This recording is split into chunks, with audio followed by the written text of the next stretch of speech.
Hello, and welcome to our video on the use of sign language in school.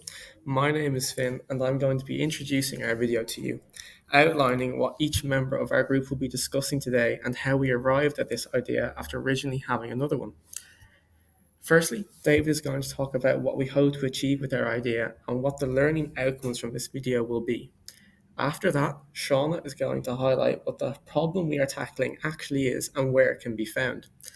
Connor will then talk about why we chose this problem and why we all feel a change is needed in schools in regards to this. Finally, Ella and Dakota will go through the biggest challenge of all, how we intend to implement our solution into schools all around the country. As I said before, we originally had another idea in regards to the changing of curriculum in schools, in particular secondary schools. We believe the whole curriculum needs updating as we all had first-hand recent experience of the Leaving Cert and think it is outdated. However, we decided against this due to a key reason when looking at the model of grading that will be used for our assignment. We are being assessed using the DIFA model, which was made by Ray in 2007. The F in this model stands for feasibility, and we didn't feel it was feasible that us as 6 first-year students from DCU would be able to change the whole Leaving Cert curriculum, so decided against using this idea. David will now explain the idea we decided to go with. Hi, my name is David, and I will be listing the learning outcomes in accordance to this video presentation. Number 1. Be able to understand the challenges that deaf students face when accessing education in Ireland. Number 2. Learn about the numerous forms of assistance available to deaf students in Irish primary schools, such as interpreters and specialised teaching methods. Number 3. Understand the importance of inclusive education and how it benefits both deaf and hearing students. Number 4. Gain insight into successful strategies that promote deaf assistance and foster an inclusive environment in Irish schools. Number 5. Attain the ability to identify potential barriers to implementing deaf assistance programs and explore solutions to overcome them. Number 6. Reflect on the role of educators and the community in supporting deaf students' educational needs. Number 7. Discuss best practices for collaboration between schools, families, and relevant organizations to improve deaf students' educational experiences. Number 8. Develop a greater awareness and sensitivity towards the needs and experiences of deaf individuals within the Irish educational system. My name is Shauna, and I will be discussing what the problem we have picked is. In today's classrooms, diversity is celebrated more than ever. However, within this celebration, there's an often overlooked challenge: the communication barrier faced by deaf and hard of hearing students. Picture this: a student trying to participate in class, but their voice remains unheard simply because the language being used isn't accessible to them. The problem is clear. Despite the best efforts of educators, many students are left feeling isolated due to the lack of inclusive communication. This is why it's crucial to equip our educators with the necessary tools and resources to bridge this gap. Introducing Irish Sign Language education for primary school teachers. This comprehensive programme empowers educators to communicate fluently with deaf and hard of hearing students.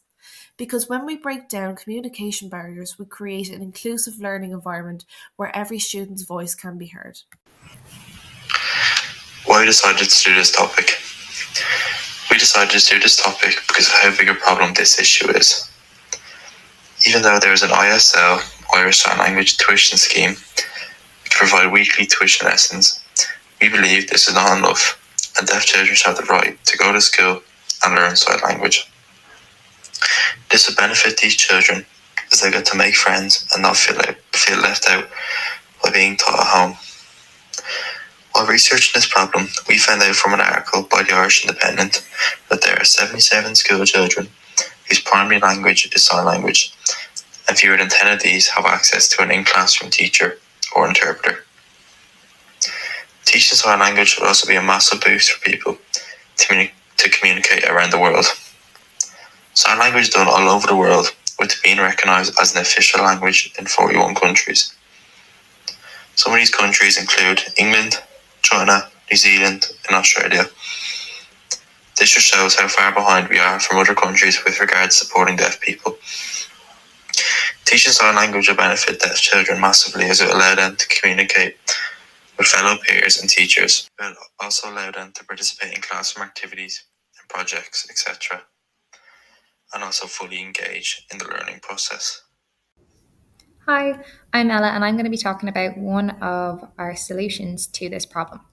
So, a lot of parents can't afford extra resources, help, and care, and/or send their children to deaf schools. So, we would infuse sign language into the mainstream primary schools. And the first step in this process could include a program or module being taught to all teachers, and this module could take place on an in-service day to ensure that all teachers are participating. The teachers would be taught useful phrases that could be used or said in and throughout the classroom to make it a nicer and more inclusive, comfortable space for all students. We are aware that there is already a module introduced. However, it is not compulsory and is only specific to LOV. LOV is a manual sign system used by children and adults with intellectual disabilities and communication and is known as a communication support. A Module 1 LOV course is for those working with children and adults who use LOV to enhance their communications. Our module or program would focus predominantly on sign language and be targeted at school teachers directly. Now I'm going to pass you on to Dakota, who's going to continue on with our second solution. Hi, my name is Dakota, and I will be talking about introducing sign language into schools. Introducing sign language into schools will create a more inclusive environment for all students. Teaching sign language in schools will help to encourage respect and inclusivity for all children. They will understand why it is important to so many people, why we should respect it, and how to use it. There are countless benefits of having sign language as a subject in school. For example, it eliminates communication barriers, it increases self-esteem, and builds relationships. These benefits would help a lot of children who are deaf and struggling in school. My research shows that introducing sign language at an early age will make it easier on students to learn and appreciate sign language.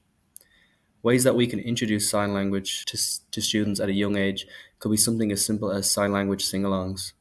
This could be taking a popular child's nursery rhyme and having kids sign the lyrics to the song.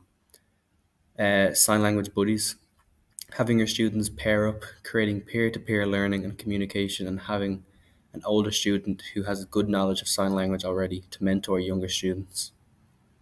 These easy tricks are an excellent way to strengthen their sign language skills and nurture empathy, cooperation, and social connections among the children. It is a beautiful way to create a supportive and inclusive classroom environment. In conclusion, the thorough investigation of this problem existing in schools has allowed for us as a group to come up with possible solutions to advocate for deaf people to be more included in Irish primary schools.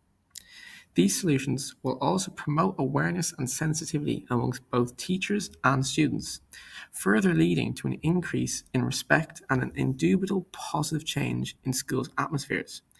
This will allow schools to become a friendlier place for everyone. It is now evident that inclusion and awareness is the key in solving this problem.